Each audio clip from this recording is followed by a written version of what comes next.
Hello everyone, welcome back to my channel. आज हम लोग क्लास नाइन्थ में साइंस का एक नया चैप्टर लेके आए हैं। Chapter number 4, structure of the atom. ये चैप्टर बहुत ही इजी चैप्टर है और आपको फ्री के मार्क्स दिलाने वाला चैप्टर में से एक है। ठीक है ना। इसको समझना बहुत इजी है, बहुत इजी चैप्टर है। इसको हम इसी वीडियो में ख़त्म कर देंगे। तो आगे बढ़ने से पहले मेरी आप लोग से यही रिक्वेस्ट है कि अगर अब तक आप लोग ने मेरे चैनल को सब्सक्राइब नहीं किया है तो प्लीज़ मेरे चैनल को सब्सक्राइब कर दीजिए और इस वीडियो को ज़रूर अपने दोस्तों के साथ शेयर कीजिएगा। चलो स्टार्ट करते। तो देखो, हम लोगों ने पिछले चैप्टर्स में क्या पढ़ा है अब तक कि मैटर क्या होता है। मैटर क्या होता है? वो चीज़ होती है जो कि एक स्पेस ऑक्यूपाई करती है या जिसका कोई वजन होता है, यानी मास होता है। दुनिया में जितनी भी चीज़ें वो सब क्या होती है? मैटर होती है। क्या होती है? मैटर होती है। पेन, बुक, चेयर, कार वगैरह, ये सब बॉल, जो भी चीज़ें वो सब क्या है? मैटर है। हमने ये भी पढ़ा था कि मैटर जो होता है वो छोटे छोटे पार्टिकल्स से मिलकर बना होता है, जिसको हम लोग एटम बोलते हैं या क्या बोलते हैं? परमाणु बोलते हैं। ठीक है ना। और एटम क्या होता है? किसी मैटर का बिल्डिंग ब्लॉक होता है। हमने क्या पढ़ा था? जैसे एक बिल्डिंग है, उसका बिल्डिंग ब्लॉक क्या है? ईंट होती है, ब्रिक होती है। उसको हमने क्या माना था? एटम। और इसको क्या माना था? एक एलिमेंट या मैटर। ठीक है ना। पहले ये माना जाता था कि एटम्स जो होते हैं ना वो तोड़े नहीं जा सकते थे और उनका कोई इनर स्ट्रक्चर नहीं होता। ठीक है ना। इनडिविजिबल होते थे और उनके अंदर कोई स्ट्रक्चर नहीं होता है। पर 19th सेंचुरी के एंड में बहुत सारे साइंटिस्ट ने कुछ एक्सपेरिमेंट कैरी किए, जिससे उनको पता चला कि एटम जो है ना डिवाइड हो सकता है और भी सब एटॉमिक पार्टिकल्स में। ठीक है ना। ये तो हमारा इंट्रोडक्शन हो गया। सबसे पहले हम लोग पढ़ेंगे कि सबसे पहले जो एटॉमिक थ्योरी दी थी वो किसने जीत दी थी? डेल्टन ने दी थी। किसने दी थी? डेल्टन ने। Dalton's atomic theory. ठीक है ना। तो अब इसको हम लोग पढ़ते हैं। ये हमारे डेल्टन गया है। इन्होंने सबसे पहले एटॉमिक थ्योरी दी थी कि एटम क्या होता है, कैसा होता है, ऐसा कुछ इन्होंने फाइंड आउट किया था कि ये एक एटम नाम की कोई चीज़ होती है। ठीक है ना। इन्होंने 1803 में बोला था कि जितने भी मैटर है ना वो छोटी छोटी चीज़ों से मिलकर बना होता है, जिसको हम बोलते हैं एटम। जॉन डेल्टन ने क्या करा था? 1803 के अंदर एक थ्योरी रखी थी, जिसमें उन्होंने बोला जितना भी मैटर है दुनिया में, जितनी भी चीज़ें, वो सब किससे मिलके बनी है? कुछ स्मॉल पार्टिकल्स है जिनको हम लोग बोलते हैं एटम। ठीक है ना। एटम क्या होता है? इनविजिबल होता है और इंडिविजिबल होता है। ठीक है ना। इनके हिसाब से एटम क्या है? इनविजिबल होता है, उसको हम सीधा नहीं देख सकते, और इनडिविजिबल होता है। इनडिविजिबल का मतलब जिस चीज़ को हम लोग कभी नहीं तोड़ सकते और ज़्यादा बिल्कुल भी तोड़ नहीं। डिविजिबल का मतलब तोड़ना और इनडिविजिबल का मतलब नहीं तोड़ सकते। Atom can nether be created nor be destroyed. इनके हिसाब से एटम ना तो बनाया जा सकता है ना ही डिस्ट्रॉय किया जाता है। और किसी एलिमेंट का जो एटम होगा वो हर तरीके से सेम होगा। मान लो ये गोल्ड है तो इस गोल्ड के अंदर जितने भी गोल्ड के एटम्स होंगे वो सेम होंगे हर तरीके से। ये इनकी थ्योरी थी। इन्होंने एक और चीज़ बोली थी कि जब भी कोई कंपाउंड बनता है दो अलग अलग एटम से मिलके, तो वो एक फिक्स्ड होल नंबर की थ्योरी में होते, होल रेशियो में होते। ओके, थ्योरी नहीं, रेशियो में होते। यानी कि जैसे कि ये कार्बन डाइऑक्साइड है, क्या एक कंपाउंड है जो दो अलग अलग एटम्स से मिलके बना है, तो इनमें एटम्स के जो नंबर है वो होल है। यानी कार्बन क्या है? 1 है और ऑक्सीजन कितना लिया है? 2 लिया है। कैसे? CO2 कैसे बनता है? CO2। ठीक है ना। कार्बन डाइऑक्साइड किससे मिला? एक बना एक कार्बन के एटम से और दो ऑक्सीजन के एटम से। ये होता है कार्बन डाइऑक्साइड। तो इनकी थ्योरी के हिसाब से एटम जो होते हैं डिफरेंट एलिमेंट्स के, जब वो कंबाइन करते हैं तो क्या बनाते हैं? एक कंपाउंड बनाते हैं। पर वो किस तरीके से कंबाइन होते हैं? उनका एक फिक्स्ड रेशियो होता है होल नंबर के हिसाब से। ओके। तो अब नेक्स्ट आता है कि हमारे डेल्टन की ड्रॉबैक्स क्या थे। ड्रॉबैक ये थे कि इन्होंने क्या बोला था? हमारा जो एटम है वो क्या है? इनडिविजिबल है। पर बाद में जो साइंटिस्ट ने एक्सपेरिमेंट्स किए उसमें पता चला कि एटम को भी तोड़ा जा सकता है, सब डिवाइड किया जा सकता है कुछ छोटे छोटे सब एटॉमिक पार्टिकल्स में, जिन्हें इलेक्ट्रॉन्स, प्रोटॉन्स एंड न्यूट्रॉन्स कहते हैं। ये मेन होते हैं। वैसे तो 35 प्लस समथिंग होते हैं, पर मेन कौन कौन से होते हैं? Electrons, protons and neutrons. ठीक है ना।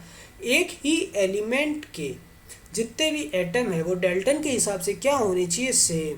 पर बाद में पता चला कि वो डिफरेंट भी हो सकते हैं। तो इससे क्या हुआ? डेल्टन की जो एटॉमिक थ्योरी है वो फेल हो गई। वो फेल होगी। ये इसके ड्रॉबैक्स थे। ठीक है ना। अब इसके बारे में हम लोग आगे पढ़ेंगे। नेक्स्ट टॉपिक आता है हमारा structure of atom. Structure of atom पहले यहाँ देख लो। ये आज के टाइम का स्ट्रक्चर है एटम का, कि बीच में ये जो होता है ये होता है न्यूक्लियस। क्या होता है? न्यूक्लियस। न्यूक्लियस में क्या क्या होता है? न्यूक्लियस कंबाइंड होता है, किससे मिलके बना होता है न्यूक्लियस? Proton plus neutron. ठीक है ना। इन दोनों से मिलके क्या बनता है? न्यूक्लियस। यानी प्रोटॉन और न्यूट्रॉन कहाँ होते हैं? एकदम सेंटर में। उनके चारों तरफ क्या होती है, ऐसी ऑर्बिट्स होती है जिसपे क्या होते हैं, इलेक्ट्रॉन्स होते हैं। क्या होते हैं, इलेक्ट्रॉन्स होते हैं। तो ये एक स्ट्रक्चर होता है एटम का। अब देखो हम लोग पढ़ेंगे कि ये जो स्ट्रक्चर है एटम का, इसमें इलेक्ट्रॉन की डिस्कवरी कैसे हुई, प्रोटॉन की डिस्कवरी कैसे हुई, न्यूट्रॉन की डिस्कवरी कैसे हुई, न्यूक्लियस की डिस्कवरी कैसे हुई, और ये जो फाइनल फॉर्म आया स्ट्रक्चर एटम का, उससे पहले भी कुछ स्ट्रक्चर्स आए थे या नहीं आए थे, इसके बारे में हम लोग पढ़ेंगे। ठीक है। अब देखो पहले क्या है, एटम क्या है, 3 सब एटॉमिक पार्टिकल से मिलकर बना होता है, इलेक्ट्रॉन, प्रोटॉन और न्यूट्रॉन। ठीक है ना। इलेक्ट्रॉन के ऊपर क्या चार्ज होता है, नेगेटिव चार्ज, प्रोटॉन के ऊपर पॉजिटिव चार्ज, और न्यूट्रॉन क्या होता है, न्यूट्रल होता है नेचर के अंदर। हाँ, ये हम लोग ने स्ट्रक्चर जो देखा है आज का, उसके हिसाब से इलेक्ट्रॉन क्या होता है, नेगेटिव चार्ज, प्रोटॉन क्या होता है, पॉजिटिव चार्ज, और न्यूट्रॉन क्या होता है, न्यूट्रॉन क्या होता है, न्यूट्रल होता है। इसके ऊपर कोई चार्ज होता ही नहीं है। अब मैंने क्या बताया था, प्रोटॉन्स और न्यूट्रॉन्स कहाँ पे होते हैं, सेंटर में, न्यूक्लियस के अंदर, ये देखो। ठीक है ना। अब जो एटम का जो मास है ना, वो किस पे डिपेंड करता है, वो न्यूक्लियस पे डिपेंड करता है। किस पे डिपेंड करता है, न्यूक्लियस पे। इलेक्ट्रॉन के मास को पूरी तरह से इग्नोर कर दिया जाता है, क्योंकि इलेक्ट्रॉन का जो मास होता है ना, बहुत बहुत बहुत ज़्यादा कम होता है, तो वो नेग्लिजिबल होता है। और इलेक्ट्रॉन क्या होता है, जैसा मैंने बताया कि ऑर्बिट्स में होते हैं, फिक्स्ड ऑर्बिट में होता है। जैसे कि हमारा सोलर सिस्टम होता है, जिसमें सन है, हमारा क्या है, सूरज भैया, सूरज मामा, या जो भी बोलते हैं, उसके चारों तरफ ऐसे ऑर्बिट्स होती है, ऐसे ऑर्बिट्स होती है। उनमें कहीं पे हमारी अर्थ है, कहीं पे मार्स है, ऐसे और भी ऑर्बिट्स है। तो इस तरीके से इलेक्ट्रॉन भी न्यूक्लियस के चारों तरफ रिवॉल्व करता रहता है। तो वो जिस ऑर्बिट पे रिवॉल्व करता है ना, उसको हम लोग बोलते हैं एनर्जी लेवल या एनर्जी शेल्स, ये हम लोग उसको बोलते हैं। ठीक है। अब नेक्स्ट आता है हमारा कि इलेक्ट्रॉन डिस्कवर कैसे होगा। तो इलेक्ट्रॉन डिस्कवर किसने किया, ये हमारे साइंटिस्ट साहब है, इन्होंने इलेक्ट्रॉन डिस्कवर किया। इनका नाम है जे थॉमसन, और इस तरीके का इन्होंने एक एक्सपेरिमेंट किया था। तो देखो 1897 के अंदर जे थॉमसन ने इलेक्ट्रॉन को ढूंढना था। उन्होंने क्या, इस तरीके का एक सेटअप डाला था, जिसमें इन्होंने एक वैक्यूम ट्यूब रखी थी, जिसके अंदर एक गैस रखी गई, जिस बहुत ही लो एयर प्रेशर पे, किस पे, वेरी लो एयर प्रेशर पे एक हाई वोल्टेज की बैटरी कनेक्ट की गई। और जब ये बैटरी से जब करंट गया तो कुछ रेज निकली, जिससे इन्होंने इलेक्ट्रॉन फाइंड आउट किया।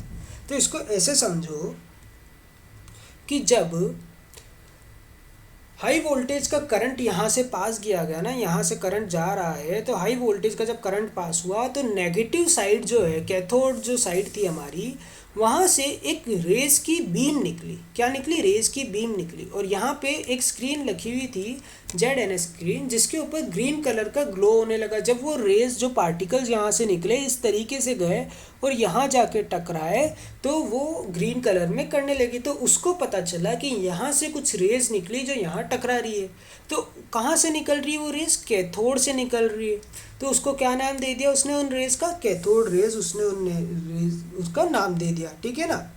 अब देखो, जब कैथोड पे कोई स्ट्रीम प्रोड्यूस हुई, यानी कोई रेस प्रोड्यूस हुई है, किस पे, जब गैस लो प्रेशर पे थी, और वो कहाँ गई, एनोड की तरफ गई। तो कहाँ से प्रोड्यूस हुई, नेगेटिव एंड से प्रोड्यूस हुई। किसकी तरफ अट्रैक्ट हुई, वो पॉजिटिव एंड की तरफ। किसकी तरफ अट्रैक्ट हुई, वो पॉजिटिव एंड की तरफ वो अट्रैक्ट हुई थी। कहाँ अट्रैक्ट हुई, पॉजिटिव एंड की तरफ। कहाँ से निकली, नेगेटिव एंड से निकली। तो वो कौन से थे, नेगेटिव पार्टिकल से अट्रैक्ट होते हैं ना। तो इसने देखा कि कुछ नेगेटिव पार्टिकल्स यहाँ से निकले जो पॉजिटिव एंड की तरफ अट्रैक्ट हुए, और नेगेटिव पार्टिकल्स को इसने नाम दिया इलेक्ट्रॉन्स। तो इलेक्ट्रॉन्स को किसने ढूंढा था, जे थॉमसन ने। और इलेक्ट्रॉन्स को किस तरीके से रिप्रेजेंट किया जाता है, e⁻⁻। इलेक्ट्रॉन का चार्ज क्या होता है, -1.6 इंटू 10⁻⁻19, ये आपको याद रखना है। इसका रिलेटिव चार्ज होता है -1, और रिलेटिव मास क्या होता है इलेक्ट्रॉन का, 1/1836 U, और मास ऑफ इलेक्ट्रॉन होता है 9 इंटू 10⁻⁻28। ये चीज़ें आपको याद रखनी है। ठीक है ना, ये बेसिक चीज़ें जो आपको याद रखनी है। ठीक है। अब हम लोग पढ़ेंगे डिस्कवरी ऑफ प्रोटॉन्स। ये क्या है, ये हमारे गोल्डस्टीन भैया है। ठीक है ना, गोल्डस्टीन। ठीक, इन्होंने जो हमारे जे थॉमसन ने जो एक्सपेरिमेंट किया था, उसी को ये स्टडी कर रहे थे। तो इसमें इन्होंने एक नई चीज़ करी। क्या करी, देखो वहाँ पर क्या था, यहाँ पे ग्रीन ग्लो था। जब उसको पता चला यहाँ इलेक्ट्रॉन टकरा रहे, इन्होंने बोला यार यहाँ से नेगेटिव साइड से निकल रहे, तभी यहाँ कुछ टकरा रहा है, क्या यहाँ भी कुछ जा रहा है। तो यहाँ उन्होंने एक स्क्रीन रख दी, तो इनको यहाँ पे रेड कलर का ग्लो दिखा। तो इसको अब हम लोग समझते हैं इन्होंने आखिर क्या किया था। तो प्रोटॉन को किसने डिस्कवर किया, गोल्डस्टीन ने डिस्कवर किया। ये क्या कर रहे थे, वो एक्सपेरिमेंट को स्टडी कर रहे थे जो जे थॉमसन ने परफॉर्म किया था, राइट। तो देखो इन्होंने क्या कहा था, ये हम लोगों ने क्या देखा था कि कैथोड रेज जब प्रोड्यूस हुई थी, तो वो कहाँ जा रही थी, नेगेटिव एंड से कहाँ जा रही थी, पॉजिटिव एंड की तरफ, इस तरफ। और यहाँ इसके बीच में क्या था, ये एक वैक्यूम ट्यूब थी जिसके बीच में क्या था, गैस थी, गैस के पार्टिकल्स थे। तो जब नेगेटिव पार्टिकल्स यहाँ से इधर जाने लगे तो गैस के जो पार्टिकल्स पीछे बचे ना, वो एक आयन में कन्वर्ट हो गए, पॉजिटिवली चार्ज्ड आयन में कन्वर्ट हो गए। यानी अगर इसके अंदर हाइड्रोजन गैस है तो वो बन गया H+। इसमें अगर हीलियम है तो वो हीलियम के ऊपर पॉजिटिव चार्ज बचा, उसके इलेक्ट्रॉन जा चुके थे, इलेक्ट्रॉन कहाँ चले गए, पॉजिटिव की साइड अट्रैक्ट हो गए। तो क्या था, जब ये कैथोड रेज या गैस के बीच में से निकली तो उन्होंने क्या करा, गैस के पार्टिकल्स को आयोनाइज कर दिया। यानी इलेक्ट्रॉन्स जो थे गैस के उनको वो लेके चलेगी, और पीछे क्या छोड़ा, positively charge particles of gas. उन्होंने गैस के पॉजिटिवली चार्ज पार्टिकल्स छोड़े और गैस के सारे इलेक्ट्रॉन्स अपने साथ लेके चलेगी। ये पार्टिकल्स जो थे वो एनोड रेज बनाने लगे। यानी कि अब देखो, ऑब्वियस बात है, नेगेटिव पार्टिकल्स कहाँ अट्रैक्ट हुए, पॉजिटिव पे अट्रैक्ट हुए थे, और यहाँ पे क्या अट्रैक्ट हुआ, नेगेटिव से निकल के कहाँ जाएगा, पॉजिटिव पे जाएगा, ठीक है ना। तो सॉरी, पॉजिटिव से निकल के कहाँ जाएगा, नेगेटिव नेगेटिव एंड पे जाएगा, राइट। तो क्या हुआ, पॉजिटिव पार्टिकल्स कहाँ अट्रैक्ट हुए, नेगेटिव पे अट्रैक्ट हुए। तो उसने देखा कि कैथोड से जो हुआ था ओरिजिनेट, उसको उन्होंने बोला था कैथोड रेस। तो एनोड से जो ओरिजिनेट हो रहा है उसको इन्होंने बोला एनोड रेस, ठीक है ना, एनोड रेस, वो उसको बोलने लगे। तो उस एनोड रेस के जो पार्टिकल्स थे उनको इन्होंने क्या नाम दिया था, प्रोटॉन नाम दिया था, ठीक है। तो अब एनोड रेस जो थी उसके जो पार्टिकल्स है ना, उसका जो मास है या चार्ज है वो किस पे डिपेंड कर सकता है, ऑब्वियस सी बात है। देखो, हीलियम का चार्ज अलग होता है, सॉरी हाइड्रोजन का अलग होता है, हीलियम का अलग होता है, नाइट्रोजन का अलग होता है, कार्बन का अलग होता है। तो उस वैक्यूम ट्यूब के अंदर जो तरह की भी गैस होगी उस हिसाब से उसका चार्ज और मास वेरी कर सकता है, अलग अलग हो सकता है, ठीक है। अब देखो, जो एनोड रेस के पार्टिकल्स पॉजिटिव से नेगेटिव की तरफ जा रहे थे, यानी पॉजिटिव पार्टिकल्स जो नेगेटिव पे अट्रैक्ट हो रहे थे, उस पार्टिकल्स को क्या नाम दिया गया, प्रोटॉन नाम दिया गया। उनको दिया गया प्रोटॉन, जो कि पॉजिटिवली चार्ज होते हैं एटम के अंदर, ठीक है। प्रोटॉन को कैसे रिप्रेजेंट करते हैं, P+ से रिप्रेजेंट करते हैं, ओके। मास ऑफ प्रोटॉन किसके इक्वल होता है, एक हाइड्रोजन एटम के मास के इक्वल होता है। यानी एक हाइड्रोजन एटम में कितना प्रोटॉन होता है, एक होता है, हम सब जानते हैं, ठीक है ना। एक एटम, एक प्रोटॉन होता है, एक इलेक्ट्रॉन होता है। तो इसके बराबर होता है, इसके बराबर होता है एक प्रोटॉन का मास। सॉरी, एक कॉल आ गया था, ठीक है। Therefore relative mass of proton is 1U। Hydrogen का क्या होता है, 1U, तो इसका क्या हो गया, रिलेटिव मास 1U। एब्सोल्यूट मास क्या होता है प्रोटॉन का, 1840 टाइम ऑफ इलेक्ट्रॉन। एक इलेक्ट्रॉन के 1840 टाइम ज़्यादा भारी होता है प्रोटॉन। अब आप सोच सकते हो, मैंने आपको क्या बताया, इलेक्ट्रॉन के मास को पूरी तरह नेग्लिजिबल करा जाता है, क्यों, क्योंकि बहुत कम होता है। देखो कितना भारी है एक इलेक्ट्रॉन से, 1840, यानी एक इलेक्ट्रॉन के मास से मल्टीप्लाई कर दो 1840 को। तो एक टाइप से अगर एक इलेक्ट्रॉन का मास 1 है तो प्रोटॉन का क्या होगा, 1840, इतना भारी। इसलिए इलेक्ट्रॉन के मास को नेग्लेक्ट कर देते हैं। अब इलेक्ट्रॉन और प्रोटॉन के ऊपर जो चार्ज होता है वो इस तरीके से होता है कि प्रोटॉन के ऊपर जो चार्ज है वो किसके अपोजिट होगा, इलेक्ट्रॉन के। यानी इलेक्ट्रॉन के ऊपर माइनस है तो प्रोटॉन पे प्लस होता है। यहाँ पे देख लो, इलेक्ट्रॉन का क्या होता है, -1.6 × 10⁻19 equals to, sorry not equals to 1.6 × 10⁻19। ये आपस में नेग्लिजिबल होता है। देखो, जितना चार्ज इलेक्ट्रॉन पे है उसका अपोजिट चार्ज किस पे है, प्रोटॉन पे है, -1.6, वहाँ पे +1.6, ठीक है ना। तो इस तरीके से प्रोटॉन को डिस्कवर किया गया था, ठीक है ना। अब जो हमारे जे थॉमसन भैया थे ना, जे थॉमसन, उन्होंने क्या करा था, हम लोग को क्या क्या उन्होंने फाइंड आउट किया था, सबसे पहले इलेक्ट्रॉन फाइंड किया था। क्या फाइंड किया था, इलेक्ट्रॉन। उस हिसाब से उन्होंने सबसे पहले एक एटम का मॉडल बनाया। गोल्डस्टीन ने क्या करा, प्रोटॉन डिस्कवर किया, बाद में डिस्कवर किया। पहले इन्होंने खाली इलेक्ट्रॉन डिस्कवर था, किसने किया था, थॉमसन ने। तो थॉमसन ने क्या बोला कि जो स्ट्रक्चर है ना, सॉरी ये गलत टाइप हुआ है। थॉमसन ने बोला कि एक एटम का जो स्ट्रक्चर होता है ना, वो क्या होता है, एक सर्किल होता है जो कि पूरी तरह पॉजिटिवली चार्ज होता है। एक स्फीयर होता है पूरी तरह पॉजिटिवली चार्ज स्फीयर, ठीक है ना। उसके अंदर नेगेटिव चार्ज पार्टिकल्स यानी इलेक्ट्रॉन्स को इस तरीके से एम्बेडेड होते हैं। तब ये किसकी तरह लगता है, तरबूज होता है ना हमारा, जिसके चारों तरफ जो सर्किल होता है वो अलग होता है और उसके अंदर छोटे छोटे बीज होते हैं। तो इसको इसने या तो क्रिसमस पुडिंग या किससे, तरबूज से मेज़र किया। यानी कि एक तरबूज जो आप लोग देख रहे हो इस तरीके से यहाँ पे, इस तरबूज को इसने क्या बोला कि ये पूरा का पूरा क्या है, एक पॉजिटिवली चार्ज पेयर है, और इसके अंदर ये जो बीज है ये क्या हो गए, छोटे छोटे इलेक्ट्रॉन्स उसके अंदर ऐसे लगे हुए हैं जैसे हमारे तरबूज के अंदर आते हैं। या फिर क्रिसमस पे जो पुडिंग्स होती है या एप्पल पाइज वगैरह होती है उसके अंदर पूरे सर्किल को उसने मान लिया पॉजिटिवली चार्ज, और उसके अंदर छोटे छोटे जो एप्पल के पीस होंगे उसको इसने बोल दिया कि ये इलेक्ट्रॉन हो गया। तो इसको एक और नाम क्या होता है, या तो वाटरमेलन मॉडल या फिर क्रिसमस पुडिंग मॉडल। तो थॉमसन मॉडल को ये कहा जाता है। अब जरा देखो इनके हिसाब से एक एटम जो होता है एक पॉजिटिव चार्ज पेयर का बना हुआ होता है जिसके अंदर इलेक्ट्रॉन एम्बेड होते हैं जैसे कि बीज होते हैं। अब ये देखो ये पूरा जो सर्किल है यहाँ पे इस तरीके का इसका डायग्राम होगा। ये सर्किल पूरा पॉजिटिवली चार्ज है, इसमें छोटे छोटे इलेक्ट्रॉन्स इस तरीके से एम्बेड है। ठीक है, इनके हिसाब से क्या था, एटम जो है वो इलेक्ट्रिकली न्यूट्रल है। क्यों? क्योंकि पॉजिटिव और नेगेटिव चार्ज का जो मैग्नीट्यूड है ना वो एक दूसरे के इक्वल है। ठीक है ना, इसमें कोई ओवरऑल पॉजिटिव या नेगेटिव चार्ज नहीं होगा। नेगेटिव इतने इलेक्ट्रॉन एम्बेड होंगे जितने का ये पॉजिटिव चार्ज का जो स्पेयर है वो होगा, ऐसा इन्होंने बोला था। इनके कहने के हिसाब से ये था।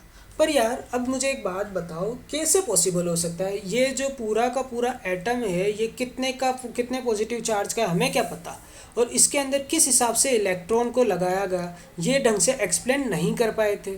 और एटम किस तरीके से स्टेबल है ये नहीं बता पाए थे, क्योंकि एटम तो हम जानते स्टेबल होता है। अगर एटम स्टेबल नहीं होगा तो हम भी जिंदा नहीं रह सकते। हमारा एटम खत्म, हम खत्म। एटम फटाफट थोड़ी खत्म हो सकता है, राइट। एटम को स्टेबल रहना जरूरी है। तो इस हिसाब से ये एक्सप्लेन नहीं कर पाए थे कि एटम के अंदर जो चार्ज है वो किस तरीके से डिस्ट्रीब्यूटेड है और इसमें एटम स्टेबल्ड कैसे है। ठीक है, ये इन्होंने निकाला था। तो देखो अब क्या होता है, रदरफोर्ड आता है। रदरफोर्ड भी क्या करते हैं बाद में एक मतलब ये एक्सप्लेन करते हैं कि किस तरीके से एक एटम का मॉडल बना होता है। ओके, ये क्या करते हैं, ये न्यूक्लियस को फाइंड आउट करते हैं। ये क्या फाइंड आउट करते हैं, न्यूक्लियस को। यानी कि न्यूक्लियस क्या होता है अभी तक हमारे को पता नहीं है न्यूक्लियस क्या है, राइट। अभी हमारे हिसाब से क्या है, ये एटम है पूरा पॉजिटिवली चार्ज है, इसमें इलेक्ट्रॉन्स लगे हुए। अभी तक हमारे को क्या क्या फाइंड आउट हो चुका है, प्रोटॉन और इलेक्ट्रॉन फाइंड आउट हो चुका है। इलेक्ट्रॉन किसने फाइंड आउट किया है, जे थॉमसन ने। प्रोटॉन किसने फाइंड आउट किया है, ई गोल्डस्टीन ने। और यहाँ पर जे थॉमसन वाला जो मॉडल है उस हिसाब से देखो यहाँ पे प्रोटॉन उसने बताया ही नहीं है। क्यों? क्योंकि इसके साथ तो एटम ही पूरा एक पॉजिटिवली चार्ज पेयर है जिसमें उसने इलेक्ट्रॉन्स को रख रखा है। बाद में आया प्रोटॉन। तो जब बाद में प्रोटॉन आ चुका है तो रदरफोर्ड का दिमाग चलता है कि यार जे थॉमसन ने बोला इलेक्ट्रॉन है, गोल्डस्टीन ने बोला प्रोटॉन है, तो एटम का स्ट्रक्चर थॉमसन वाला तो गलत हो चुका है। थॉमसन वाला एटम का जो स्ट्रक्चर है वो तो गलत। अब हम कुछ एक्सपेरिमेंट करके देखते हैं कि आखिर ये किस तरीके से स्टेबल है, एटम जो है किस तरीके से स्टेबल है। तो उन्होंने एक एक्सपेरिमेंट किया। उस एक्सपेरिमेंट में इन्होंने क्या करा, स्ट्रक्चर ऑफ एटम को समझने के लिए एक गोल्ड फॉइल ली। उस गोल्ड फॉइल के चारों तरफ इन्होंने एक जिंक सल्फाइड की स्क्रीन रखी और एक अल्फा पार्टिकल का सोर्स लिया, जिससे अल्फा पार्टिकल्स को उन्होंने कहाँ टारगेट किया, उस गोल्ड फॉइल जो थी थिन गोल्ड फॉइल वहाँ पे। ठीक है, तो अब देखो इन्होंने क्या करा। देखो जैसे मैंने आपको बताया कि उन्होंने एक गोल्ड फॉइल ली, उसके चारों तरफ कुछ मेटल शीट रख दी और उस पर अल्फा पार्टिकल्स फेंके। अब अल्फा पार्टिकल्स क्या होते हैं, अल्फा पार्टिकल एक पॉजिटिवली चार्ज पार्टिकल्स होते हैं।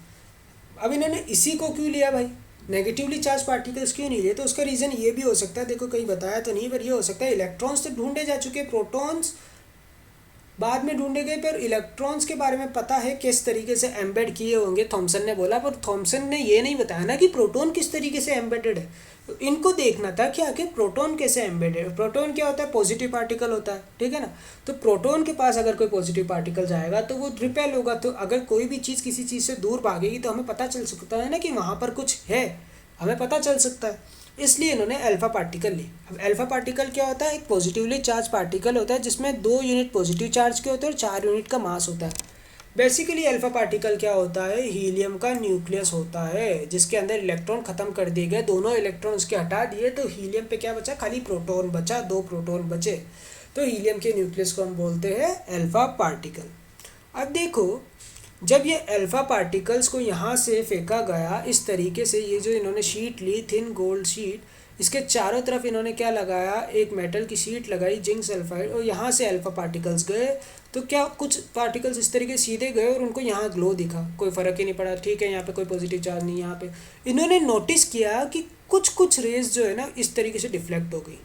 यहाँ डिफ्लेक्ट हो गई, यहाँ चली गई, सीधी फेंकी थी यहाँ क्यों गई, और एक दो रेज मिनिमम बहुत सारी चांस के बाद इतनी सी आई कि वो यहाँ सीधी पीछे आ गई, वापस जहाँ से गई थी उसी पाथ पे पीछे आ गई। देखो यहाँ देखो, बीम ऑफ अल्फा पार्टिकल जा रहा है, सीधा गया, ठीक है, यहाँ भी सीधा जा रहा है, कुछ छोटे मोटे हो रहे हैं, देखो ये डिफ्लेक्ट हो गया, थोड़ा सा ये डिफ्लेक्ट हो गया, कुछ जो बिल्कुल ही पीछे चले गए, कुछ जो इस पर सीधा टकराएगा वो यहाँ चला गया। इन्होंने इस तरीके से नोटिस किया, यानी कि some rays pass straight, some rays were deflected through small and large angle, some was rebounded. अब रिबाउंड क्यों होगा यार, वो एक पॉजिटिव पार्टिकल उसने भेजा है, तो यार एक पहली बात तो थॉमसन का मॉडल कहाँ गलत हो गया, इस तरीके से समझो कि अगर थॉमसन के हिसाब से ये पूरा ही एक पॉजिटिवली चार्ज पेयर है, तो क्या अल्फा पार्टिकल यहाँ तक जाता, नहीं जाता, वो यहीं से रिबाउंड हो जाता, अंदर आर पार भी नहीं जाता ना, पर यहाँ तो ये आर पार चला गया, यानी कुछ गड़बड़ हुई है, यानी प्रोटॉन जो थॉमसन ने बताया है ही नहीं, यानी प्रोटॉन कहीं और किसी और तरीके से एम्बेडेड है, ठीक है ना। तो अब इन्होंने क्या कंक्लूजन निकाला कि बहुत सारा जो रेज हमारी सीधी गई है, इस हिसाब से एटम की बहुत सारी स्पेस क्या है, एम्प्टी है, क्या है, खाली है, आर पार चलेगी, कुछ है एटम के बीच में जिसकी वजह से जो रेज थी वो डिफ्लेक्ट हो रही है, क्या हो रही है, डिफ्लेक्ट हो रही है। तो उन्होंने उस सेंटर वाली जो चीज़ है उसको इन्होंने क्या बोला, न्यूक्लियस, क्या बोला, न्यूक्लियस। कुछ तो थोड़ी बहुत डिफ्लेक्ट हुई और कुछ जो पूरी थोड़ा सा छोटा सा हिस्सा है वहाँ से पूरी गई। तो इनके हिसाब से क्या था, अभी भी कुछ रेज जो थी वो थोड़ी बहुत डिफ्लेक्ट हुई, पर कुछ रेज एक पर्टिकुलर पॉइंट, बस एक ही पॉइंट से वो पूरी तरीके से पीछे आई, यानी मोस्ट स्पेस क्या है, एम्प्टी है, सीधी गई सीधी गई सीधी गई, यहाँ से डिफ्लेक्ट हुई, यहाँ से डिफ्लेक्ट हुई, पर जो बिल्कुल इस छोटे से पॉइंट के मुंह पे टकराई है वो वापस रिटर्न हो गई। तो उस छोटे से पॉइंट को इन्होंने बोला न्यूक्लियस, ठीक है, और न्यूक्लियस को इन्होंने माना पॉजिटिवली चार्ज। अभी तक देखो न्यूट्रॉन डिस्कवर नहीं हुआ है, तो इन्होंने न्यूक्लियस को क्या माना, पॉजिटिवली चार्ज मान दिया। तो इन्होंने क्या बोला, इन्होंने अपना खुद का एटम का एक स्ट्रक्चर बनाया, उसको इन्होंने बताया कि ये सिमिलर किसके होता है, सोलर सिस्टम के सिमिलर होता है। इनके हिसाब से न्यूक्लियस के अंदर जितने प्रोटॉन होंगे उतने ही एटम के अंदर इलेक्ट्रॉन होंगे। न्यूक्लियस कहाँ होता है, सेंटर में होता है एटम के, उसके अंदर क्या होते हैं, प्रोटॉन्स होते हैं, और उसके चारों तरफ क्या होता है, इस तरीके से इलेक्ट्रॉन बटे हुए होते हैं, जैसे सोलर सिस्टम होता है। ये क्या हो गया, सन हो गया, न्यूक्लियस क्या हो गया, सन, उसके चारों तरफ क्या हो गया, इलेक्ट्रॉन हो गए, ठीक है ना। न्यूक्लियस के अंदर क्या होता है, प्रोटॉन। न्यूक्लियस किससे मिलके बना है, प्रोटॉन से। ये किसका कहना था, रदरफोर्ड का कहना था कि प्रोटॉन सेंटर में होते हैं, ठीक है। ये देखो, outside the nucleus electron revolve like planets. Electron किसकी तरह रिवॉल्व करते हैं, प्लैनेट्स की तरह। प्रोटॉन पॉजिटिवली चार्ज, इलेक्ट्रॉन को क्या बताया था इन्होंने, नेगेटिवली चार्ज। तो ये है रदरफोर्ड का स्ट्रक्चर ऑफ एटम। अब यार इसका ड्रॉबैक क्या हुआ, क्या हुआ इसका ड्रॉबैक, देखो इन्होंने क्या बोला कि पॉजिटिव चार्ज है न्यूक्लियस, इनके चारों तरफ इलेक्ट्रॉन क्या है, रिवॉल्व कर रहा है, क्या कर रहा है, रिवॉल्व कर रहा है। अब एक बात देखो, ये जो नेगेटिव चार्ज इलेक्ट्रॉन है अगर ये रिवॉल्व कर रहा है तो ये कुछ टाइम बाद में इस न्यूक्लियस में जाके मिल जाना चाहिए। इसका क्या रीज़न है, देखो इलेक्ट्रोमैग्नेटिक थ्योरी के हिसाब से क्या होता है, अगर कोई भी चार्ज पार्टिकल कंटिन्यूसली मूव कर रहा है ना, तो वो अपनी एनर्जी को क्या करेगा, लूज़ करेगा, क्या करेगा, एनर्जी को लूज़ करेगा। जब वो एनर्जी लूज़ करेगा तो ऑब्वियस बात है उसका जो पाथ है वो शॉर्टन होता जाएगा, एनर्जी लूज़ हो रही है तो पाथ भी शॉर्टन हो रहा है। तो जब धीरे धीरे करके उसका पाथ जब इस तरीके से शॉर्टन होता जाएगा, छोटा होता जाएगा, तो फाइनल स्टेज क्या आएगी, वो न्यूक्लियस में जाके भिड़ जाएगा, कोलाइड हो जाएगा, और उसी के साथ हमारा एटम क्या होगा, वो ख़त्म हो जाएगा, हमारा जो एटम है वो ख़त्म हो जाएगा, राइट। तो देखो we know electrons are also charged particles revolving in circular path, so they should emit energy and shorten their path and collapse in nucleus, but this does not happen according to Rutherford, ठीक है। Rutherford के हिसाब से ये होता नहीं है, तो रदरफोर्ड ने ये मॉडल खुद भी कंफ्यूज होगा मेरे हिसाब से। तो रदरफोर्ड ने ये दिया, हम लोग जानते कि ऐसा हो ही नहीं सकता, इलेक्ट्रॉन न्यूक्लियस में कोलैप्स होता ही नहीं है। तो अब देखो आगे हम लोग इसके बारे में पढ़ते कि आखिर ऐसी क्या चीज़ है, ठीक है ना। अब हम लोग एक लास्ट पार्टिकल जो होता है हमारा न्यूट्रॉन डिस्कवरी की बारी आ चुकी है। अब रदरफोर्ड के बाद में क्या होता है, रदरफोर्ड का स्ट्रक्चर जब आता है उसके बाद न्यूट्रॉन को डिस्कवर किया जाता है। न्यूट्रॉन कौन डिस्कवर करता है, न्यूट्रॉन को डिस्कवर करते हैं जेम्स चैडविक 1932 के अंदर। न्यूट्रॉन, इनके हिसाब से न्यूट्रॉन क्या है, बिल्कुल न्यूट्रल पार्ट है, उस पर ना नेगेटिव चार्ज है, उस पर ना पॉजिटिव चार्ज है। और वो कहाँ मिलता है, वो न्यूक्लियस के अंदर मिलता है। क्या होता है, ये कब मिला हमारे को, देखो कैसे मिला हमारे को, इनके हिसाब से क्या होता है, ये क्या कर रहे थे जेम्स चैडविक, वो एटॉमिक पार्टिकल्स के मास के बारे में पढ़ रहे थे, ठीक है, कि एटॉमिक पार्टिकल्स का मास किस हिसाब से होता है। उस टाइम पे इन्होंने न्यूट्रॉन को ढूंढा। तो देखो, जो एटम का जो मास होता है ना, वो होल मास जो होता है वो किस पे डिपेंड करता है, न्यूक्लियस पे डिपेंड करता है। किस पे डिपेंड करता है, न्यूक्लियस पे, ठीक है, किस पे डिपेंड करता है, न्यूक्लियस पे। और अब तक हमारे को पता है न्यूक्लियस क्या है, पॉजिटिवली चार्ज होता है। हमारे हिसाब से न्यूक्लियस अभी क्या होता है, पॉजिटिवली चार्ज, ठीक है, इलेक्ट्रॉन अलग है। तो मास जो किस पे डिपेंड करता है, न्यूक्लियस पे डिपेंड करता है। इन्होंने ये चीज़ देखी थी, जब ये मास को कंसिडर करते थे तो इनको पता चला कि जो मास है वो किस पे डिपेंड कर रहा है, न्यूक्लियस पे। यानी कि अब जब न्यूक्लियस क्या है हमारा, पॉजिटिवली चार्ज है, तो उसके अंदर क्या होना चाहिए, खाली प्रोटॉन होने चाहिए। पर यार हमें इतना पता है कि एटॉमिक नंबर जो होता है ना, उसके इक्वल कभी भी एटम का मास नहीं होता। इन्होंने ये चीज़ देखी, यार इसका जो एटॉमिक नंबर है वो एटम के मास के बराबर तो आ ही नहीं रहा। और एटॉमिक नंबर किस हिसाब से होना चाहिए, प्रोटॉन के हिसाब से, जितने प्रोटॉन उतना एटॉमिक नंबर। और मास किस पे डिपेंड कर रहा है, न्यूक्लियस पे। न्यूक्लियस में क्या है, खाली प्रोटॉन ही तो है, तो उस हिसाब से वो तो उसके इक्वल होना चाहिए, पर ऐसा नहीं है। तो फिर इनको पता चला कि न्यूक्लियस के अंदर जो एक और कोई पार्टिकल है जिसका कोई चार्ज ही नहीं है, वो मास में कंट्रीब्यूट कर रहा है। कोई ऐसा पार्टिकल है जिसका कोई चार्ज ही नहीं है, वो मास में कंट्रीब्यूट कर रहा है। तो उस पार्टिकल को इन्होंने नाम दे दिया न्यूट्रॉन। क्या नाम दे दिया, अब न्यूक्लियस का मतलब क्या हो गया, nucleus is made by proton plus neutron. इन्होंने न्यूट्रॉन की रिसर्च करी। अब इसके बाद में आते हैं हमारे बोर भैया, ये परफेक्ट स्ट्रक्चर लाते हैं, एक एटम का परफेक्ट स्ट्रक्चर लेके आते हैं। कौन लेके आते हैं, हमारे बोर, ठीक है ना, ये हमारे बोर साहब है और ये इनका स्ट्रक्चर होता है, ठीक है।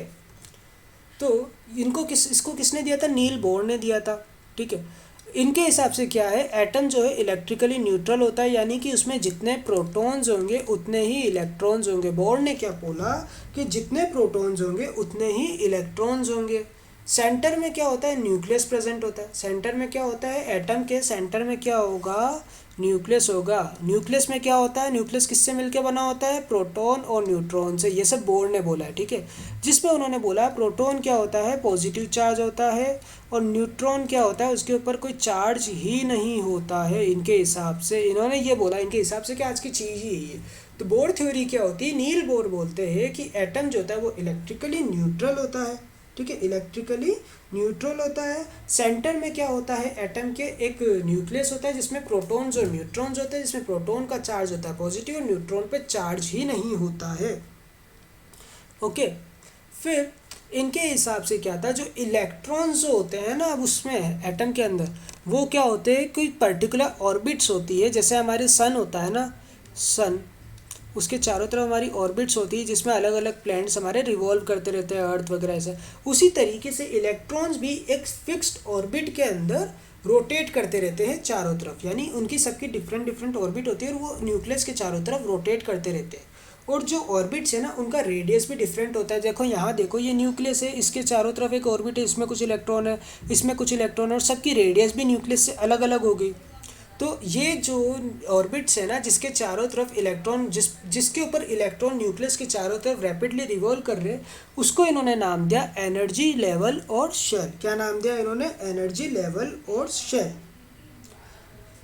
इलेक्ट्रॉन जिस ऑर्बिट में करते हैं उसको नाम दिया एनर्जी लेवल और शेल। और उसको किस तरीके से हम लोग रिप्रेजेंट करेंगे, के, एल, एम या एन से, इस तरीके से हम लोग इसको रिप्रेजेंट करेंगे, ठीक है ना। अब इन्होंने क्या बोला, ये जो एनर्जी लेवल है ना, एनर्जी शेल है, उनका जो उनके ऊपर क्या होता है, एक फिक्स्ड अमाउंट ऑफ एनर्जी होती है। यानी कि इन एनर्जी लेवल की जो ये शेल है, जो ऑर्बिट है, इस पर एक फिक्स्ड अमाउंट ऑफ एनर्जी रहेगी, इस पर कोई चेंज नहीं किया जाएगा। आप ऐसे भी समझ सकते हो, जैसे सन है, सन के चारों तरफ ऑर्बिट्स है, हर ऑर्बिट में अलग अलग प्लैनेट्स है, सबकी अपनी अपनी ग्रेविटेशनल फोर्स है, अलग अलग स्पीड से वो रोटेट करते हैं, तो एक टाइप से अलग अलग एनर्जी है उनके पास। तो जितनी भी एनर्जी शेल है न्यूक्लियस के चारों तरफ, उनका एक फिक्स्ड अमाउंट ऑफ एनर्जी होता है, वो कभी चेंज नहीं हो सकता।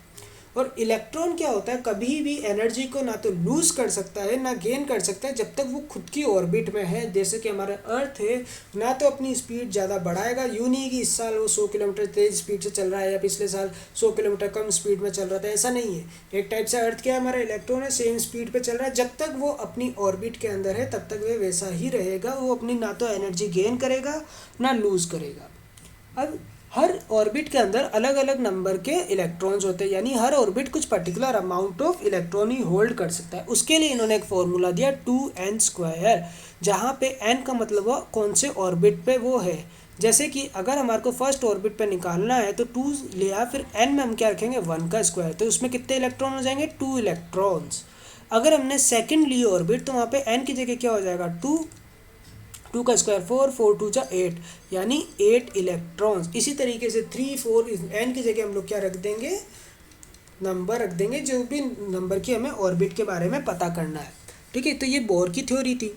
तो बोर का मॉडल क्या हो गया एटम का, ये वाला देखो, न्यूक्लियस, न्यूक्लियस के चारों तरफ पहली ऑर्बिट, फर्स्ट सेल जिसमें क्या है 2 इलेक्ट्रॉन्स, सेकंड सेल के अंदर कितने हो गए 8 इलेक्ट्रॉन्स, 1 2 3 4 5 6 7 8, थर्ड सेल में रखा 3 इंटू 2 सॉरी 2 इंटू 3 का स्क्वायर, 3 3 जा 9, 2 3 जा 18, कितने इलेक्ट्रॉन्स 18 इलेक्ट्रॉन्स, 1 2 3 4 5, इस तरीके से 18 इलेक्ट्रॉन्स हो गए। तो ये क्या है हमारे बोर का मॉडल हो गया, बोर ने इस तरीके से मॉडल बनाया था। तो ये थी हमारी बोर की एटॉमिक थ्योरी। ठीक है, अब हम लोग पढ़ते हैं एटॉमिक नंबर के बारे में। एटॉमिक नंबर क्या होता है, एटॉमिक नंबर कंस्टिट्यूट करता है टोटल नंबर ऑफ प्रोटॉन्स जो कि न्यूक्लियस में प्रेजेंट है। यानी एटॉमिक नंबर क्या है, न्यूक्लियस के अंदर जितने भी प्रोटॉन्स प्रेजेंट है उसको हम लोग बोलते हैं किसी एटम का एटॉमिक नंबर। इसको हम किस तरीके से रिप्रेजेंट करते हैं, जेड से। किसी भी न्यूट्रल एटम के अंदर क्या होता है, number of proton equals to number of electron. अब आपको मान लो पूछा एटॉमिक नंबर बोला है और आपको बोला कि भाई इतने इलेक्ट्रॉन है, कितने इलेक्ट्रॉन है एक न्यूट्रल एटम के अंदर, इतने बोल दिया 10 इलेक्ट्रॉन है। कितने इलेक्ट्रॉन है 10 इलेक्ट्रॉन। हमें क्या पता है इलेक्ट्रॉन के बराबर क्या होता है, प्रोटॉन होता है, यानी कितने प्रोटॉन हो गए 10 प्रोटॉन हो गए। तो इसका एटॉमिक नंबर क्या हो गया 10 हो गया। ठीक है, ये इसका एटॉमिक नंबर हो गया। नेक्स्ट आता है हमारा मास नंबर। मास नंबर क्या होता है कि एक न्यूक्लियस के अंदर कितने, न्यूक्लियस क्या होता है हमारा न्यूट्रॉन प्लस प्रोटॉन, क्या होता है न्यूट्रॉन प्लस प्रोटॉन। तो एक न्यूक्लियस के अंदर कितने न्यूट्रॉन और कितने प्रोटॉन प्रेजेंट है उसको हम लोग बोलते हैं मास नंबर। यानी कि न्यूट्रॉन प्लस प्रोटॉन का जो सम होएगा, जितने प्रोटॉन है और जितने न्यूट्रॉन है उनका जो सम होगा उसको हम लोग बोलेंगे मास नंबर। मास इलेक्ट्रॉन जो होता है ना उसको कैलकुलेट नहीं किया जाता, क्योंकि मैंने आपको बताया था कि अगर एक इलेक्ट्रॉन का मास 1 है तो प्रोटॉन का मास कितना हो जाएगा 1840 टाइम्स। यानी क्यों, तो ये बिल्कुल ही नेग्लिजिबल हो गया, इतने कम मास को कैलकुलेट ही नहीं करते। इस वजह से एटम का अंदर इलेक्ट्रॉन के मास को नेग्लेक्ट कर दिया जाता है। और मास किस तरीके से कैलकुलेट किया जाता है, न्यूट्रॉन और प्रोटॉन को मिला के। ठीक है ना, क्यों, अब देखो इलेक्ट्रॉन, मैंने यहाँ पे क्या लिख रखा है, electrons are the lightest particles. ठीक, अब मास नंबर को हम लोग क्या बोलते हैं, एटॉमिक मास, जिसको हम किस तरीके से डिनोट करते हैं, ए से डिनोट कर देते हैं। ओके,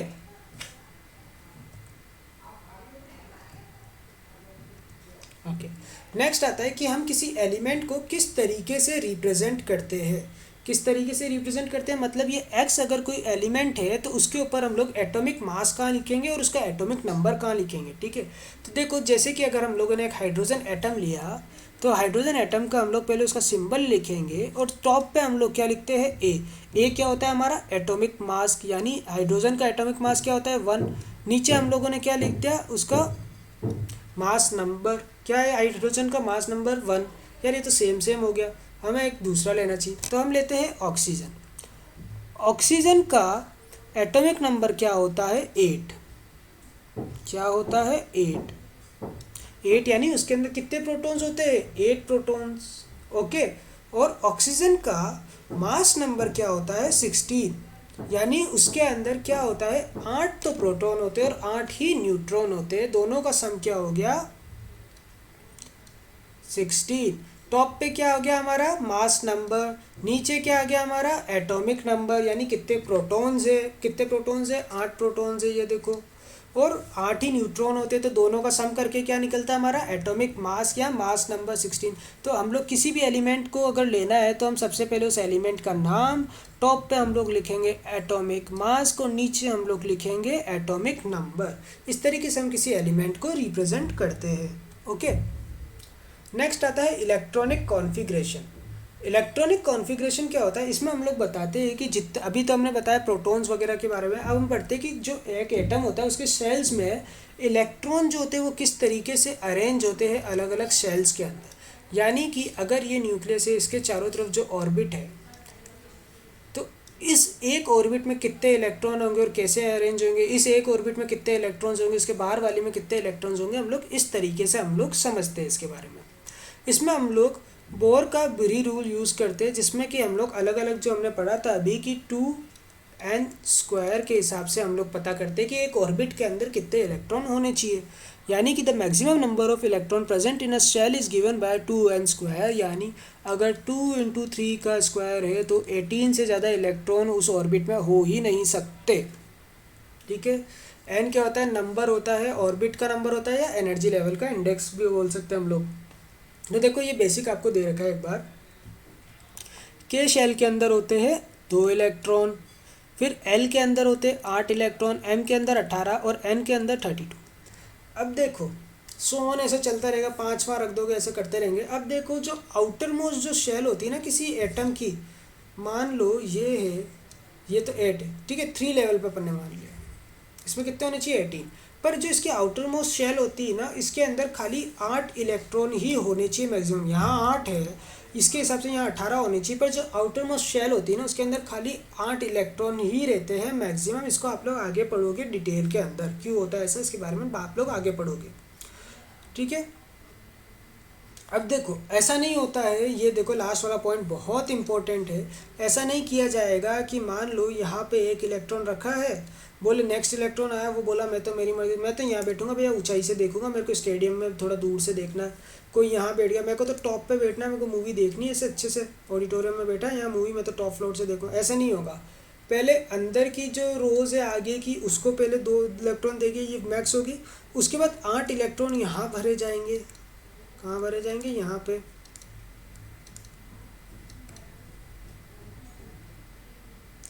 जब तक यहाँ 8 इलेक्ट्रॉन नहीं भरे जाएंगे तब तक यहाँ कोई इलेक्ट्रॉन नहीं दिया जाता। जैसे ही ये भरेंगे तब हम आउटर मोस्ट शेल के अंदर और इलेक्ट्रॉन्स को भेजेंगे। तो इस तरीके से इलेक्ट्रॉन्स को कॉन्फ़िगर किया जाता है, नहीं इलेक्ट्रॉनिक कॉन्फ़िगर किया जाता है, इस तरीके से इलेक्ट्रॉन्स को अरेंज किया जाता है। ये देखो, ये हाइड्रोजन का ये सब सारे एटम्स, जो कुछ बेसिक एटम्स है उनका हमने इलेक्ट्रॉनिक कॉन्फ़िगरेशन बना रखा है। देखो एच, देखो ठीक है ना। अब आते हैं वैलेंसी। वैलेंसी क्या होती है भैया, तो वैलेंसी देखो, आउटर मोस्ट जो शेल होता है ना, आउटर मोस्ट शेल जो होता है उसके अंदर जो इलेक्ट्रॉन होता है ना, उसको हम लोग बोलते हैं वैलेंस इलेक्ट्रॉन। किसी एटम के आउटर मोस्ट शेल के अंदर जो इलेक्ट्रॉन है उसको हम लोग बोलेंगे वैलेंस इलेक्ट्रॉन। क्यों, क्योंकि वो डिसाइड करते हैं कि एक एटम की वैलेंसी क्या रहेगी, यानी एक एटम की कंबाइनिंग कैपेसिटी क्या रहेगी, यानी वो कितने एटम कितने इलेक्ट्रॉन लेगा या कितने इलेक्ट्रॉन देगा, किस पे डिपेंड करता है, वो वैलेंस इलेक्ट्रॉन पे डिपेंड करता है। तो वैलेंसी क्या होगी, valency is the capacity of an atom for combining, क्या, combining capacity of an atom. और वैलेंसी किस वजह से होती है, वैलेंस इलेक्ट्रॉन्स की वजह से, जो कि कहाँ प्रेजेंट होते हैं, एकदम आउटर मोस्ट शेल के अंदर होते हैं। और उन आउटर मोस्ट शेल को हम लोग क्या बोलेंगे, वैलेंस शेल, क्या बोलेंगे, वैलेंस शेल। ये न्यूक्लियस है, ये एक इलेक्ट्रॉन की ऑर्बिट है, इसमें मैक्स हो रखा है, फिर ये एक और ऑर्बिट है, इसमें मैक्स हो रखा है, एक लास्ट ऑर्बिट है वैलेंस ऑर्बिट, जिसमें सिर्फ एक इलेक्ट्रॉन है। अभी ये और कितने ले सकता है, इसके हिसाब से 8 और ले सकता है, क्योंकि आउटर मोस्ट है, आउटर मोस्ट में हमेशा 8 ही रहती है, तो ये 7 और ले सकता है। इस हिसाब से ये कौन सा हो गया, वैलेंस इलेक्ट्रॉन हो गया, या तो ये जा सकता है या ये ले सकता है। तो ये शेल कौन सी होगी, वैलेंस शेल होगी। वैलेंसी यानी combining capacity of an atom. अब हमें अगर कितने number of valence electrons present है एटम में फाइंड करना है, तो हमें क्या होता है, इलेक्ट्रॉनिक कॉन्फ़िगरेशन लिखना पड़ता है उसके एटॉमिक नंबर के हिसाब से। अभी कुछ देर पहले हमने देखा था हाइड्रोजन, बस ये हीलियम फिक्स हो गया, इस तरीके से हम लोगों ने देखा था कि आउटर मोस्ट शेल के अंदर हम लोग को इस तरह से कॉन्फ़िगरेशन लिखना होता है, किस हिसाब से, 2n² के हिसाब से, या फिर जो इलेक्ट्रॉनिक कॉन्फ़िगरेशन हमारा बनता है कि 2, 8, इस तरीके से हम लोग करते हैं, 18 इतने शेल्स है तो इस हिसाब से होना चाहिए। तो कितने इलेक्ट्रॉन्स हमारे को दे रखे हैं, एटॉमिक नंबर को यूज़ करते हुए हम उसकी एक इलेक्ट्रॉनिक कॉन्फ़िगरेशन बनाएंगे और हमें पता चल जाएगा कि आउटर मोस्ट शेल के अंदर कितने इलेक्ट्रॉन्स खाली है या कितने इलेक्ट्रॉन्स की जगह पड़ी हुई है। उस हिसाब से हम लोग वैलेंसी को कैलकुलेट कर सकते हैं, ठीक है ना। तो जो उस एटम का जो आउटर मोस्ट शेल आएगा वो क्या होगा, वैलेंस शेल होगा, और उसके अंदर जितने भी इलेक्ट्रॉन होंगे वो हमारे को वैलेंस इलेक्ट्रॉन्स के बारे में बता देंगे कि अगर आउटर मोस्ट शेल में एक एटम है तो ये एक वैलेंसी का होगा, दो एटम है दो वैलेंसी, तीन एटम है तीन वैलेंसी, इस हिसाब से। वैलेंसी का अगर किसी मेटल की वैलेंसी के बारे में हमें पता करना है तो उसके अंदर जितने वैलेंस इलेक्ट्रॉन्स होंगे वो उसकी वैलेंसी हो जाएगी, यानी अगर तीन वैलेंस इलेक्ट्रॉन्स है तो तीन हो जाएगी। और अगर किसी नॉन मेटल की वैलेंसी पता करनी है तो जितने वैलेंस इलेक्ट्रॉन्स है उसमें से 8 को माइनस कर देंगे तो 5 हो गया। इस तरीके से ये क्या है, हमारी वैलेंसीज होती है, ठीक है। देखो एग्जाम्पल देखो, हमें क्या दे रखा है, सोडियम का एटॉमिक नंबर क्या होता है, 11 होता है, यानी इसके अंदर कितने होंगे, 11 इलेक्ट्रॉन होंगे। क्यों, एटॉमिक नंबर क्या होता है, proton, proton equals two electron, जितने प्रोटॉन उतने इलेक्ट्रॉन। तो हमें पता है 11 होते हैं, तो पहली पहली जो शेल होती है उसके अंदर क्या करेंगे हम लोग, इसे 2n² होता है तो सबसे पहले फर्स्ट शेल लिया, उसके अंदर हमने 1 रखा, यहाँ 2 से मल्टीप्लाई किया, कितना आने चाहिए, 2 इलेक्ट्रॉन, तो 2 इलेक्ट्रॉन आ गए, 11 माइनस 2 हो गए 9 इलेक्ट्रॉन बचे। फिर सेकेंड ऑर्बिट में गए 2 का स्क्वायर, यानी 2 2 जा 4 और इंटू 2 8 होने चाहिए, तो 9 माइनस 8 कितना हो गया, 1। तो सेकंड के अंदर क्या हो गया, 8 इलेक्ट्रॉन आ गए। अब 9 माइनस 8 कितना बचा, 1 बचा, कितना बचा, 1 बचा यहाँ पे। तो अब लास्ट वाली जो शेल आई यानी हमारी के बाद एल के बाद क्या आया, एम के अंदर 2 टू पावर 3 का स्क्वायर, इस हिसाब से यहाँ कितने आने चाहिए थे, 18 इलेक्ट्रॉन आने चाहिए, पर यहाँ कितने इलेक्ट्रॉन है सोडियम के, खाली 1 इलेक्ट्रॉन है। यानी कि in sodium atom M shell is the outermost shell और वैलेंस शेल, इसमें कितने इलेक्ट्रॉन है, 1 इलेक्ट्रॉन है सोडियम एटम का, यानी कि इसका कितना वैलेंस इलेक्ट्रॉन हो गया, 1 वैलेंस इलेक्ट्रॉन है। हमें वैलेंस इलेक्ट्रॉन किस तरीके से पता चला, हमने एक इलेक्ट्रॉनिक कॉन्फ़िगरेशन बनाया, राइट, इलेक्ट्रॉनिक कॉन्फ़िगरेशन बनाया, 2 8 1 लास्ट में कितने होने चाहिए थे, वैसे 8 होने चाहिए, हमेशा आउटर मोस्ट में कितने होते हैं, 8 होते हैं, ठीक है। तो यहाँ पे कितना है, 1, हमारे पास 1 वैलेंस इलेक्ट्रॉन हो गया। इस तरीके से हम लोग वैलेंसी को पता कर सकते हैं। अब आप लोग के फाइनल के 2 टॉपिक्स आ रहे हैं। सबसे पहले आता है आइसोटोप्स। आइसोटोप क्या होता है, ये आइसोटोप्स होते हैं एलिमेंट जिनके सेम एटॉमिक नंबर होते हैं पर इनका जो मास नंबर होता है ना वो डिफरेंट होता है। यानी कि कुछ ऐसे एलिमेंट जिनका एटॉमिक नंबर तो सेम है पर मास नंबर डिफरेंट। अब एटॉमिक नंबर क्या होता है, एटॉमिक नंबर होता है हमारा नंबर ऑफ प्रोटॉन। क्या होता है, प्रोटॉन। मास नंबर क्या होता है, प्रोटॉन प्लस न्यूट्रॉन। क्या होता है, प्रोटॉन प्लस न्यूट्रॉन। तो देखो बहुत सारे ऐसे एलिमेंट्स हैं जिनके अलग अलग हमारे को, मतलब एलिमेंट्स जैसे कार्बन के भी होते हैं या फिर दूसरे होते हैं, तो हाइड्रोजन है मान लो, ये हाइड्रोजन के आइसोटॉप्स है। इनका ध्यान से देखो, इनका एटॉमिक नंबर क्या है, 1 है, ध्यान से देखो। यानी कि इसके अंदर जो प्रोटॉन है ना वो तो सेम है पर जो नंबर ऑफ न्यूट्रॉन है ना वो अलग अलग हो गए। क्या हो गए, अलग अलग हो गए। प्रोटॉन यहाँ पर भी एक, यहाँ पर भी एक, यहाँ पर भी एक, ठीक है। तो यहाँ पर एक न्यूट्रॉन था इसलिए यहाँ पे 1, यहाँ पे न्यूट्रॉन था ही नहीं, यहाँ पे क्या है, न्यूट्रॉन था ही नहीं, तो प्रोटॉन प्लस, यानी अब देखो इसको कैसे कैलकुलेट किया आप लोग, इस तरीके से समझो। एक हाइड्रोजन है, हाइड्रोजन का एटॉमिक नंबर क्या दे रखा है इन्होंने, 1, यानी एक प्रोटॉन है, क्या होता है 1, एक प्रोटॉन हो गया। अब इसके अंदर एटॉमिक मास क्या होना चाहिए, 1 प्लस जितना भी न्यूट्रॉन है, पहले वाले में क्या है 0, एक भी न्यूट्रॉन नहीं, क्या आया 1, तो यहाँ पे 1H1 आ गया। सेकंड वाले में एक न्यूट्रॉन आ गया, तो अब एटॉमिक मास क्या होना चाहिए, 1 + 1 = 2। यहाँ पे एटॉमिक मास क्या आ गया, 2 आ गया। और यहाँ पे 2 न्यूट्रॉन आ गए, यानी कि 1 + 2 = 3 हो गया, यानी 3 एटॉमिक मास, यानी 3 न्यूट्रॉन है यहाँ पे।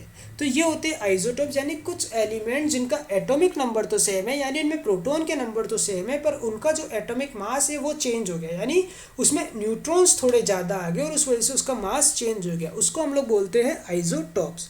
तो हाइड्रोजन के जो आइसोटोप्स हैं उनके अलग अलग नाम दे रखे हैं इन लोगों ने, प्रोटियम, ड्यूट्रियम एंड ट्राइटियम, ठीक है, ये होते हैं आइसोटोप्स। नेक्स्ट आता है हमारा आइसोबार्स। आइसोबार्स क्या होते हैं, ये वो एलिमेंट्स होते हैं जिनका मास नंबर तो सेम होता है पर उनका जो एटॉमिक नंबर होता है ना वो डिफरेंट होता है। वहाँ पे हमने क्या पढ़ा था, मास नंबर अलग होता है और एटॉमिक नंबर डिफरेंट होता है। और यहाँ पर हम क्या पढ़ रहे हैं, इनका मास नंबर तो सेम है पर इनका जो एटॉमिक नंबर है वो डिफरेंट है। कैसे हो गया वो, देखो इस तरीके से समझो, जैसे ये आर्गन है, ठीक है ना, ये पोटेशियम है और ये कैल्शियम है। अब ये आर्गन के अंदर देखो, इनका मास नंबर सबका 40 40 40 आ रहा है और इनका एटॉमिक नंबर आ रहा है 18 19 20। क्यों भाई, तो देखो यहाँ पे क्या होता है, एक ऑर्गन के आर्गन जो होता है ना, आर्गन का जो एटॉमिक नंबर होता है 18, यानी इसके अंदर कितने कितने प्रोटॉन्स है, 18। उसके अंदर जो न्यूट्रॉन्स होते हैं वो कितने होते हैं, 22 होते हैं। तो उस हिसाब से इसका सम क्या आता है हमारा, 40, यानी कि इसका मास नंबर क्या आया, 40। तो एटॉमिक नंबर क्या है, 18, मास नंबर क्या है, 40। इसी तरीके से जब हम लोग पोटेशियम पे जाते हैं तो पोटेशियम का हमारा दे रखा होता है एटॉमिक नंबर 19, यानी 19 प्रोटॉन्स हो गए। तो इसमें हम न्यूट्रॉन्स प्लस करते हैं तो उसमें कितने न्यूट्रॉन्स होते हैं, 21 न्यूट्रॉन्स होते हैं, यानी कितना हो गया, वापस से 40 मास नंबर आ गया। तो जरा देखो 40 और एटॉमिक नंबर डिफरेंट है। और उसी पे हम लोग फिर जाते हैं सी ए पे। तो सी ए देखो यहाँ पर इसका जो एटॉमिक नंबर होता है वो होता है 20, यानी कितने होते हैं, 20 प्रोटॉन्स होते हैं। और उसी में हम लोग अगर न्यूट्रॉन्स को प्लस करें उसमें होते हैं 20 न्यूट्रॉन्स। तो कितने हो गए, 40, फिर से मास नंबर फिर से सेम आ गया। तो आइसोटॉप्स होते हैं जहाँ पर मास नंबर जो होता है वो तो डिफरेंट होता है, एटॉमिक नंबर सेम होता है, और आइसोबार्स के अंदर मास नंबर सेम होता है और एटॉमिक नंबर डिफरेंट होता है। आपका ये चैप्टर यहीं ख़त्म होता है। आज ये चैप्टर हमने एक ही वीडियो में ख़त्म किया। उम्मीद करता हूँ आपको चैप्टर अच्छे से समझ में आ गया होगा। और अगर वीडियो पसंद आई है तो वीडियो को लाइक करो, चैनल को सब्सक्राइब कीजिए और वीडियो को अपने दोस्तों के साथ शेयर कीजिए। Thank you.